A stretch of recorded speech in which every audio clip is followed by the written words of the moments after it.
قال الإمام محمد بن عبد الوهاب رحمه الله تعالى وغفر له في كتاب التوحيد: باب قول الله تعالى: ألم تر إلى الذين يزعمون أنهم آمنوا بما أنزل إليك وما أنزل من قبلك يريدون أن يتحاكموا إلى الطاغوت وقد أمروا أن يكفروا به ويريد الشيطان أن يضلهم ضلالا بعيدا.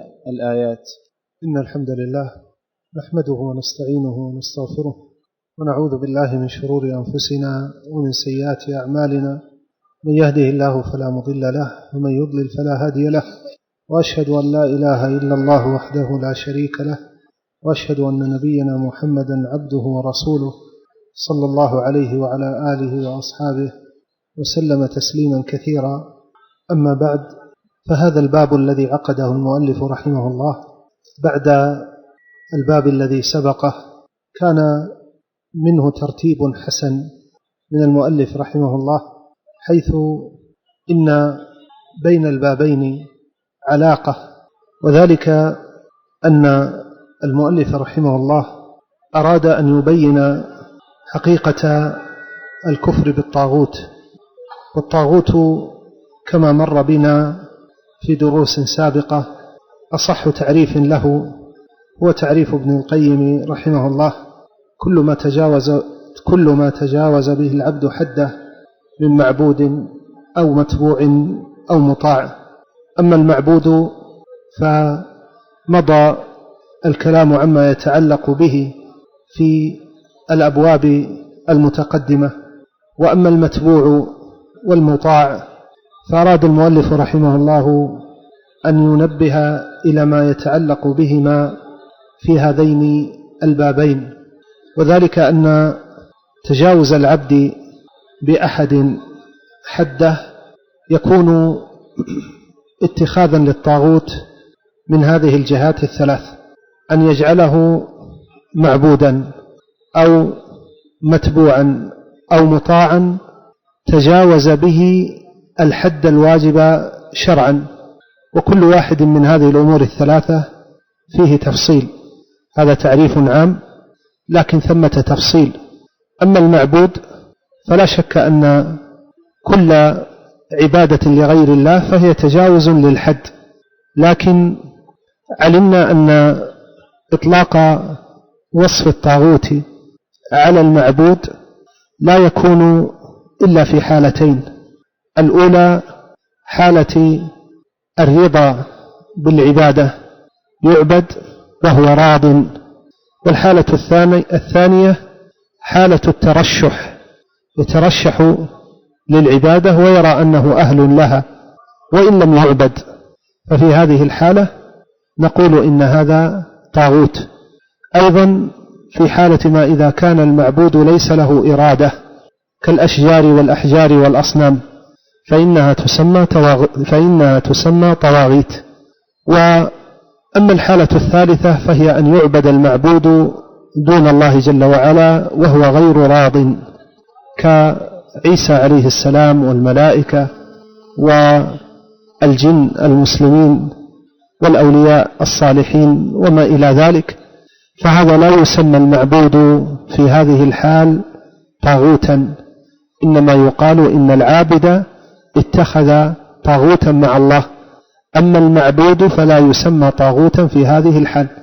إذن المعبود له ثلاث أحوال، اثنتان منها يطلق على المعبود فيها إنه طاغوت، والحال الثالثة لا يقال فيها عن المعبود إنه طاغوت. أما المتبوع فإنه العالم الذي يتبع قوله، وأما المطاع فإنه الأمير وذو السلطان الذي يطاع أمره. وإنما يكون هذا وذاك طاغوتين في ما إذا تعلق الأمر بتحليل ما حرم الله أو تحريم ما أحل الله على الوجه الذي علمته في الباب السابق، أو من جهة تنزيل أمره وقوله منزلة الكتاب والسنة في إرجاع مسائل التنازع إلى هذه الأقوال.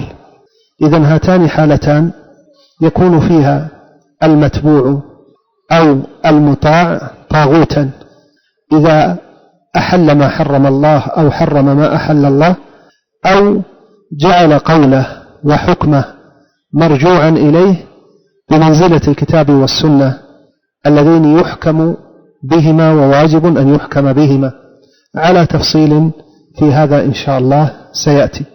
إذن هذا الباب أراد المؤلف به أن يبين أن تحكيم شرع الله عز وجل توحيد، وأن تحكيم غير شرع الله إما أن يكون ناقضا لهذا التوحيد أو قادحا في هذا التوحيد، وبالتالي واجب على جميع المسلمين أن يجعلوا شرع الله الذي جاء في الكتاب والسنة هو المرجع عند التنازع، وهو الذي يجب أن يحكم به، وذلك أن الله سبحانه وتعالى كما أنه المعبود جل وعلا الحق، كذلك هو الذي يجب أن يكون حكمه نافذا في خلقه، كما أن حكمه الكوني نافذ، فكذلك يجب أن يكون حكمه الشرعي نافذا.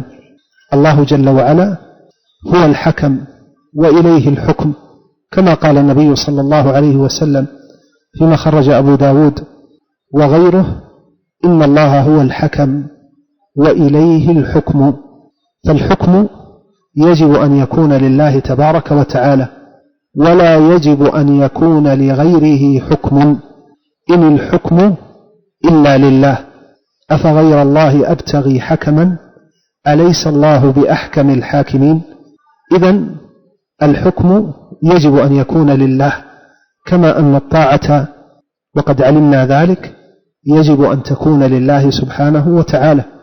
الله جل وعلا أنزل هذا القرآن لا لغرض التعبد والتدبر فحسب، هذا من مقاصد القرآن ولا شك، لكن ليس الأمر مقصورا على ذلك، بل يجب أن يكون أيضا المرجع عند التنازع، يجب أن يكون هو المحكم مع سنة النبي صلى الله عليه وسلم: إنا أنزلنا إليك الكتاب بالحق لما لتحكم بين الناس بما أراك الله. إذن يجب أن يكون التحكيم لكتاب الله ولسنة رسوله صلى الله عليه وسلم. هذه قضية من صميم العقيدة الإسلامية يجب أن يعتقدها كل مسلم: الحكم لله والطاعة لله، وعلى جميع الخلق أن يلتزموا حكم الله ورسوله صلى الله عليه وسلم، وإلا فإنهم يكونون على شفا هلكة. من لم يلتزم حكم الله ورسوله صلى الله عليه وسلم فإنه يكون قد ضل ضلالا بعيدا، كما هو الشأن في هذه الآية التي معنا. وأنبه هنا إلى أن مفهوم تحكيم شرع الله عز وجل أوسع مما يظنه بعض الناس. بعض الناس يظن أن تحكيم الشريعة أو أن حاكمية الشريعة مخصوصة بمسائل فض النزاعات، وهذا من حاكمية الشريعة وليس هو حاكمية الشريعة. بمعنى كما يجب أن يكون الشرع هو المحكم في جرائم المجرمين وسرقة السارقين، كذلك يجب أن يكون شرع الله عز وجل هو المحكم في هتاف الهاتفين والمستغيثين بالأموات والناظرين للقبور والطائفين بالأضرحة. يجب أن يكون حكم الله عز وجل، يجب أن يكون الكتاب والسنة محكما فيما تنازع الناس فيه في مسائل الأسماء والصفات، فإن من الناس من اتخذ طواغيت استعاذوا بها عن الكتاب والسنة. أرجعوا هذه المسائل الجليلة إليها، أرجعوا إلى قواعد زعموها عقلية وسفسطات زعموها منطقية وهذيانات زعموها فلسفية، وتركوا كتاب الله وسنة رسوله صلى الله عليه وسلم وراءهم ظهرية. يجب أن يكون شرع الله، يجب أن يكون كلام الله وكلام رسوله صلى الله عليه وسلم هو المحكم في العبادة، فيجب أن يعبد الله بما شرع الله ورسوله صلى الله عليه وسلم، لا أن يحكم الإنسان أحدا من الخلق سوى رسول الله صلى الله عليه وسلم فيجعل قوله هو الذي يجب الرجوع إليه، ولو استبان له كلام الله ورسوله صلى الله عليه وسلم ومراد الله ورسوله صلى الله عليه وسلم فإنه لا يبالي، بل المرجع إلى قول الإمام وقول المذهب فحسب، وما سوى ذلك ولو كان آية أو حديثا فإنه لا يلتفت إلى ذلك. هذا كله من ترك تحكيم الشريعة. إذن تحكيم الشريعة مفهوم أوسع مما يظنه بعض الناس، يجب أن يحكم شرع الله سبحانه وتعالى في كل قضية جلت أو دقت. هذه الآية التي معنا من سورة النساء، وهي التي عنون بها المؤلف رحمه الله هذا الباب، في سياق يدور معناه على قضية التحكيم والطاعة. تأمل معي رعاك الله، فإنها آيات عظيمة يجب أن يعيها كل مسلم ومسلمة. قال الله سبحانه: يا أيها الذين آمنوا أطيعوا الله وأطيعوا الرسول وأولي الأمر منكم. لاحظ معي هنا كيف أن الفعل أطيعوا تكرر في أمر الله وفي أمر رسوله صلى الله عليه وسلم، وهذا يفيد أن حكم النبي صلى الله عليه وسلم واجب الطاعة استقلالا، بمعنى ما جاء الأمر فيه من الكتاب والسنة فعلى الرأس وعلى العين، وما جاء الأمر فيه من الكتاب فحسب فعلى الرأس وعلى العين، وما جاء الأمر فيه من السنة فقط فعلى الرأس وعلى العين.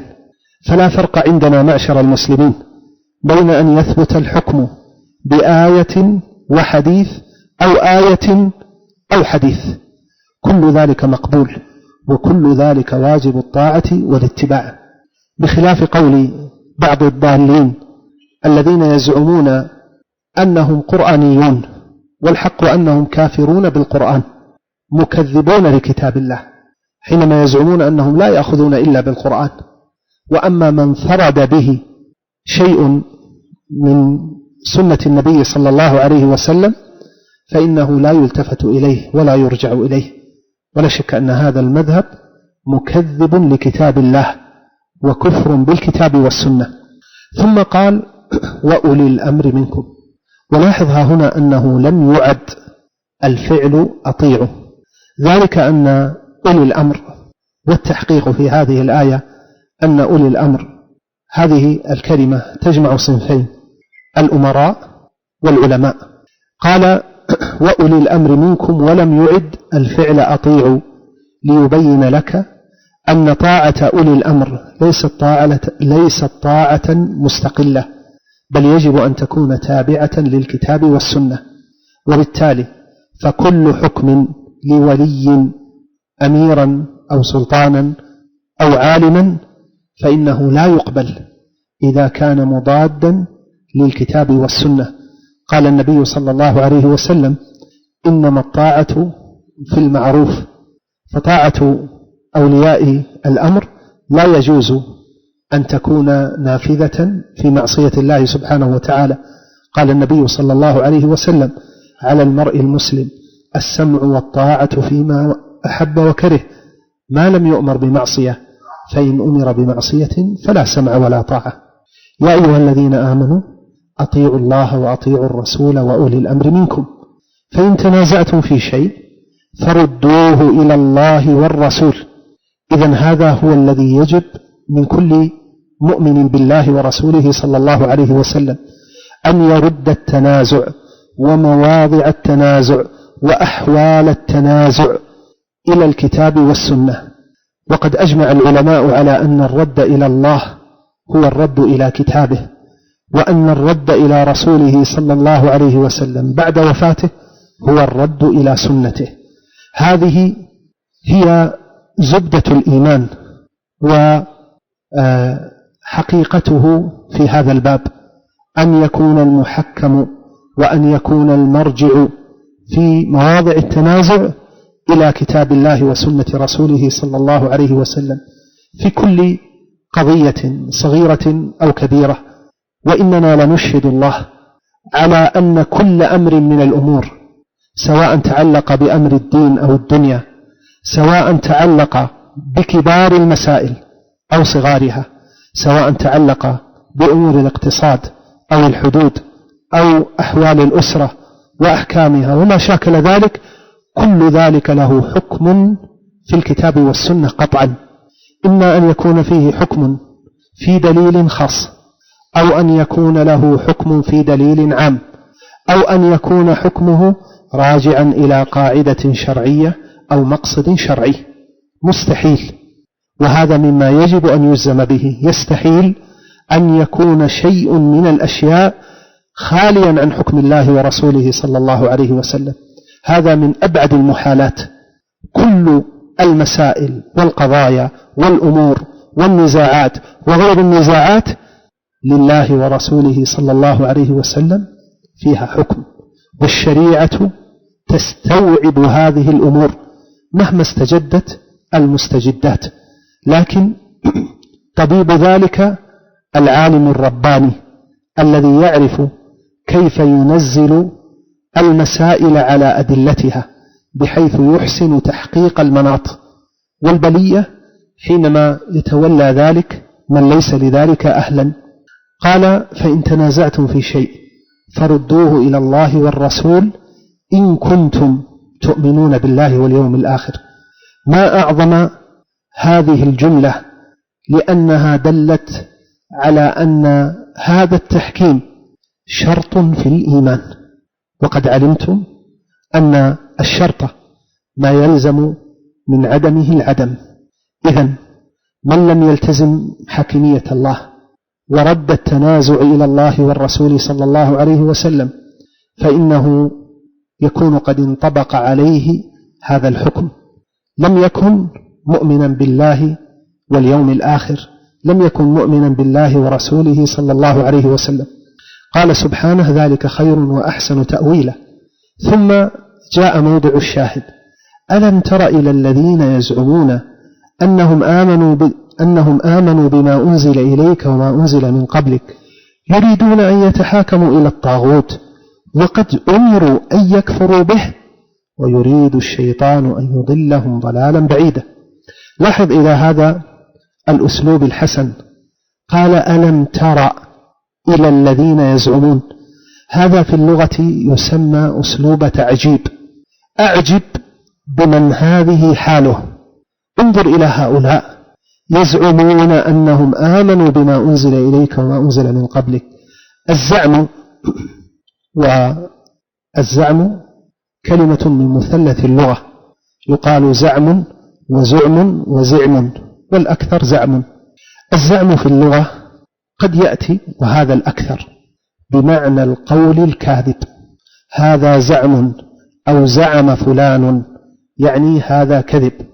ومنه قول الله سبحانه وتعالى: فقالوا هذا لله بزعمهم وجعلوا لله مما ذرأ من الحرث والأنعام نصيبا فقالوا هذا لله بزعمهم، يعني بكذبهم وإفكهم.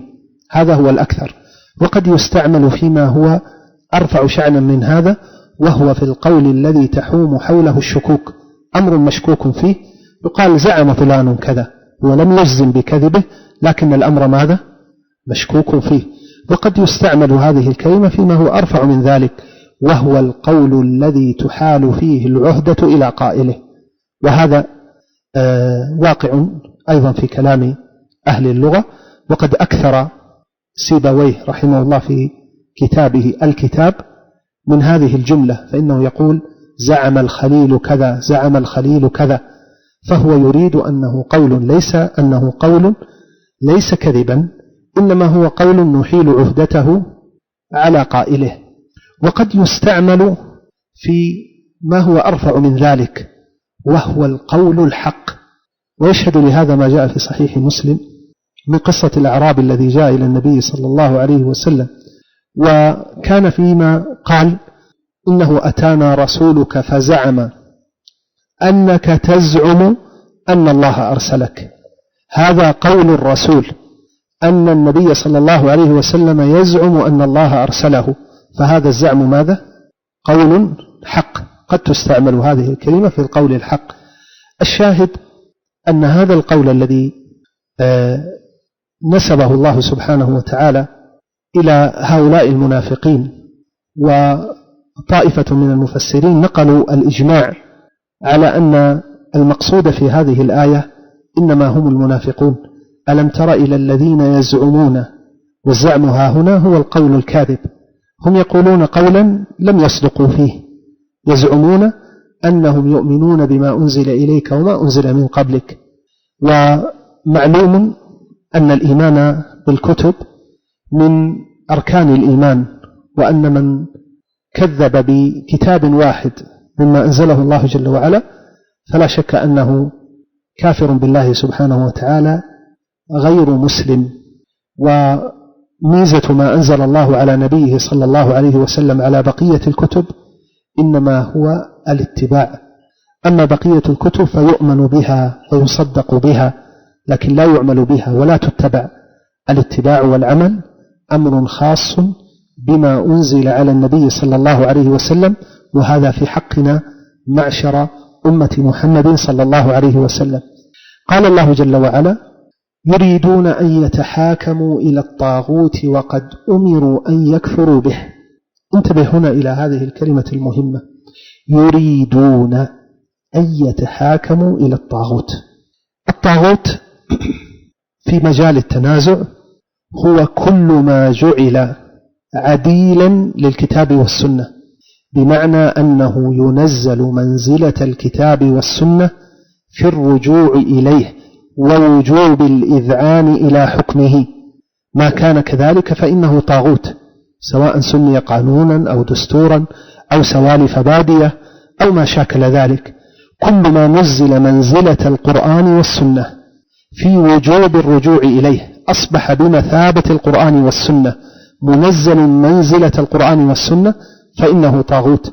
وهؤلاء يريدون أن يتحاكموا إلى هذا الطاغوت، لا إلى كتاب الله وسنة رسوله صلى الله عليه وسلم. وسيأتي معنا إن شاء الله في آخر الباب ذكر سببين أوردهما المؤلف لنزول هذه الآية. أعود فأقول إن قوله يريدون أن يتحاكموا إلى الطاغوت يدلك على أن كفرهم راجع إلى عدم التزام الحكم أو التحاكم إلى الكتاب والسنة.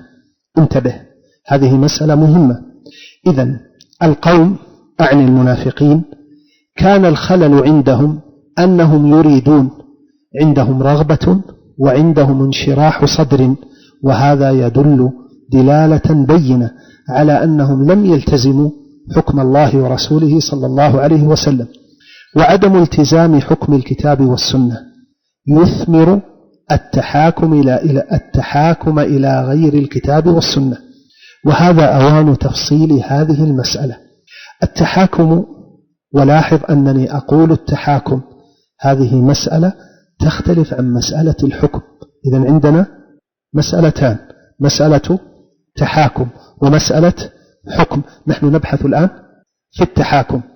هذه المسألة لها أحوال ثلاث. الحال الأولى هي عدم التزام الكتاب والسنة، بمعنى تحاكم إلى غير الكتاب والسنة مع عدم التزام الكتاب والسنة، عدم التزام الحكم أو التحاكم إلى الكتاب والسنة. وهذا له صور، منها أنه يتحاكم إلى غير الكتاب والسنة لأنه يستكبر ويأنف من التحاكم إلى الكتاب والسنة، وهذا عدم التزام بحكم الكتاب والسنة. نحن مر بنا في دروس سابقة معنى كلمة الالتزام التي يذكرها أهل العلم في مثل هذا الموضع، الالتزام هو أن يعتقد الإنسان أنه مخاطب وملزم وواجب، يعتقد أنه واجب عليه وأن عليه أن يفعل بغض النظر أقام بهذا بالفعل أو لم يقم. المهم أن هذه قضية ماذا؟ عقدية، يعتقد أنه ملزم وواجب عليه ومخاطب بكذا وكذا. هذا لا يلتزم التحاكم إلى الكتاب والسنة، حيث إنه يرى أنه أكبر وأرفع من أن يرجع إلى الكتاب والسنة، أو أنه يعتقد أن الشريعة لا تعطيه حقه، أو يعتقد أن الشريعة قاصرة عن أن تحكم في مثل هذه المسائل. هذه قضايا يقول من مسائل المنازعات التجارية، ما للشريعة ولهذه المسائل، فهو يترك التحاكم إلى الكتاب والسنة لأنه يرى أن الشريعة قاصرة عن ذلك. الشريعة مسؤولة أو شأنها أن تتعلق أو أن تتكلم عن أحكام الصلاة والصيام، أما أن تكون حاكمة بين الناس فيما يتنازعون فيه فهذا ليس شأنها. هذا من عدم التزام التحاكم إلى الكتاب والسنة، أو يتحاكم إلى غير الكتاب والسنة وهو يعتقد أنه أحسن من التحاكم إلى الكتاب والسنة. يمكن ولا بأس ويجوز أن أتحاكم إلى الكتاب والسنة، لكن الأحسن والأفضل هو أن نرجع إلى زبالات الأذهان، إلى قانون من قوانين الكفار، هذا أفضل وأحسن. ومن ذلك أيضا، وهو لا يبعد عن الأول بل هو في حكمه، أن يقول الرجوع إلى الكتاب والسنة أحسن وتحكيمهما أفضل، ولكن يجوز أن نتحاكم إلى غيرهما لا مانع، ما المشكلة؟ كل ذلك من عدم التزام التحاكم إلى الكتاب والسنة، ولا شك أن هذا كفر بالله جل وعلا، وعليه يتنزل أو في هذه المسائل يتنزل قوله سبحانه وتعالى: ومن لم يحكم بما أنزل الله فأولئك هم الكافرون. هذه المسائل جميعا يجب أن يكون الحكم فيها لله سبحانه وتعالى، وما اختلفتم فيه من شيء فحكمه إلى الله.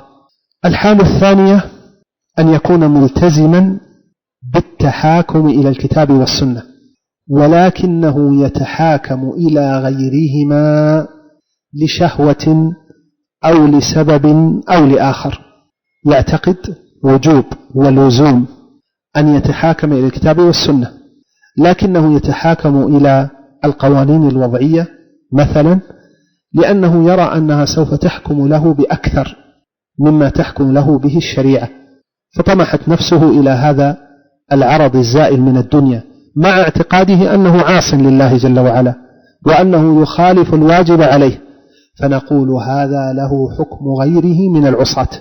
هذه معصية كغيرها من المعاصي، وإن كانت كبيرة وعظيمة وضلالا مبينا، لكنها لا تصل إلى حد الكفر بالله جل وعلا، لأن مناط التكفير في مسائل التحاكم يعود إلى ماذا؟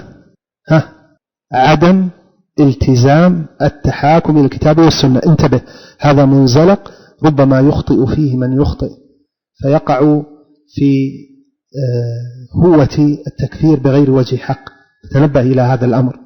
الحال الثالثة حال الاضطرار، وذلك كأن يكون مسلم يسكن بلدا من بلاد الكفار ولا حكم للشريعة هناك ولا محكمة شرعية ثم، اعتدي عليه، أخذ ماله، سرقت سيارته، ماذا يفعل؟ أيترك حقه يذهب هكذا أمام نظره؟ أو ربما اعتدي عليه بالضرب، يترك الناس تعتدي عليه وهو لا يحرك ساكنا؟ لا شك أن الشريعة لا تأتي بهذا. هذه حالة اضطرار، ومثل هذه الحالة أفتى علماؤنا بجواز الرجوع إلى المحاكم التي تحكم بالقوانين، ولكن بشروط. أولا أن يكون الضرر محققا، يعني ليست القضية قضية أوهام أو توقعات أو تصورات، إنما هناك أمر واقعي محقق، فمثل هذا وقع على الإنسان في شأنه ضرر، وقاعدة الشريعة الضرر يزال. هذا أولا. ثانيا أن لا يوجد حل لهذا الإشكال إلا الرجوع إلى هذه المحاكم. لا يوجد محكمة شرعية، لا يوجد مجالس للتحاكم في الجالية المسلمة ويكون حكمها ملزما. بعض البلاد ربما يوجد فيها شيء من ذلك، يوجد مجالس للتحكيم، يتحاكم المتخاصمان من المسلمين إلى هذه المجالس ويحكم فيها بمقتضى الشريعة، فمثل هذا واجب أن يرجع إليه ولا يجوز أن يرجع إلى الأحكام الوضعية. الأمر الثالث أن يأخذ حقه الذي جعلته له الشريعة فقط. لو أن في مقتضى قانون ما يجوز أو يحكم بأن تأخذ يا أيها المظلوم أكثر من حقك، ولو أنه رجع في هذا إلى الشريعة لا أخذت حقك فقط، هذا القدر الزائد لا يجوز لك أخذه، يجب أن تأخذ حقك فقط. وبالتالي كان الرجوع إلى هذه المحكمة لإرادة الحصول على حكم الشرع، ولكنك رجعت إليها لأنه لا سبيل لك إلى غيرها، فأنت مضطر. في مثل هذه الحال باجتماع هذه الشروط الثلاثة فإنه يجوز إعمالا لقواعد الضرورة في الشريعة الرجوع أو التحاكم إلى غير شرع الله سبحانه وتعالى، ولكن عند التحقيق عاد الأمر إلى أخذ ما تحكم به الشريعة. طيب، قال جل وعلا: يريدون أن يتحاكموا إلى الطاغوت وقد أمروا أن يكفروا به. نعم، أمرنا أن نكفر بالطاغوت. ألم يقل الله جل وعلا: فمن يكفر بالطاغوت ويؤمن بالله فقد استمسك بالعروة الوثقى. إذن لا توحيد ولا إسلام ولا إيمان لمن لم يجمع بين الأمرين. لو آمن بالله فقط لا ينفعه، بل لا بد أن يضم إلى ذلك الكفر بالطاغوت، وهذا هو شطر كلمة التوحيد التي هي أساس الإسلام ومفتاح الإيمان، وذلك أن لا إله هي التي تترجم عن الكفر بالطاغوت، كما قد أخذنا هذا في الدروس السابقة. وإذا قيل لهم تعالوا إلى ما أنزل الله وإلى الرسول رأيت المنافقين يصدون عنك صدودا. ولاحظ أن هذه الجملة تدل على أن بلية المنافقين رجعت إلى قضية الالتزام القلبي. لماذا؟ عندنا قرينتان.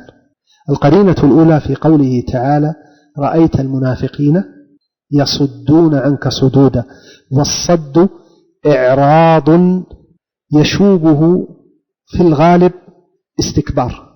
إعراض صد عن كذا يعني أعرض عنه، في الغالب أن يكون هذا الإعراض مع شيء من ماذا؟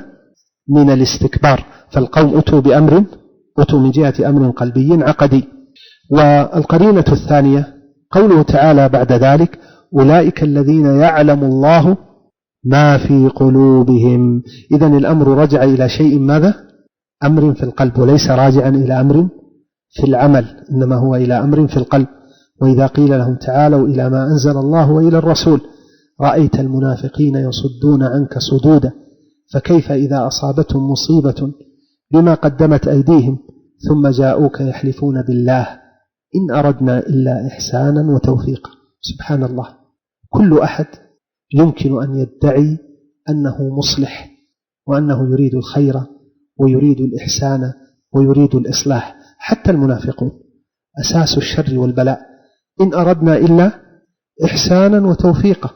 حتى إبليس ألم يقل الله عز وجل عنه وقاسمهما إني لكما لمن الناصحين. سبحان الله العظيم.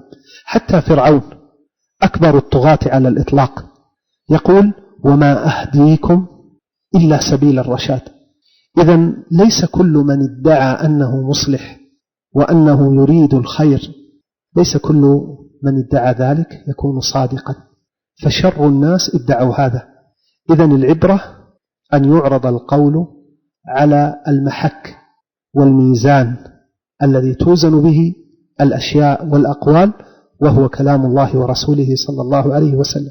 والشرع ميزان الأمور كلها وشاهد لفرعها وأصلها.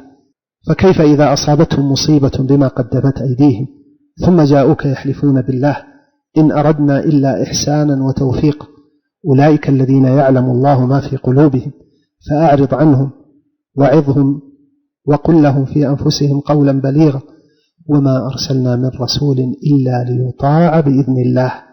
هذه حقيقة الإيمان بالرسول صلى الله عليه وسلم، أن يكون مطاعا وأن يكون متبعا وأن يكون محكما. ولو أنهم إذ ظلموا أنفسهم جاءوك فاستغفروا الله واستغفر لهم الرسول لوجدوا الله توابا رحيما فلا وربك لا يؤمنون. رجعنا مرة أخرى إلى قضية التحاكم إلى شرع الله. فلا وربك لا يؤمنون حتى يحكموك فيما شجر بينهم ثم لا يجدوا في أنفسهم حرجا مما قضيت ويسلموا تسليما. نفى الله، ومن أصدق من الله قيلا، نفى الله الإيمان عمن لم يتحاكم إلى الرسول صلى الله عليه وسلم ويرجع إلى الرسول صلى الله عليه وسلم، بل والله هذا لا يكفي حتى يحكموك فيما شجر بينهم ثم لا يجدوا في أنفسهم حرجا مما قضيت. يزول من قلبهم كل تلوم وكل تردد وكل حرج من حكم الله ورسوله صلى الله عليه وسلم ويسلموا تسليما ويذعنوا إذعانا. هذه حقيقة الإيمان، هذه حقيقة الطاعة. هذا هو محك وامتحان للمؤمنين. أسأل الله جل وعلا بأسمائه وصفاته أن يجعلني وإياكم من أهل الإيمان الصادق الكامل. ونكمل بعون الله عز وجل ما تبقى من هذا الباب في درس غد إن شاء الله. والله تعالى أعلم، وصلى الله وسلم وبارك على عبده ورسوله نبينا محمد وعلى آله وأصحابه وأتباعه بإحسان.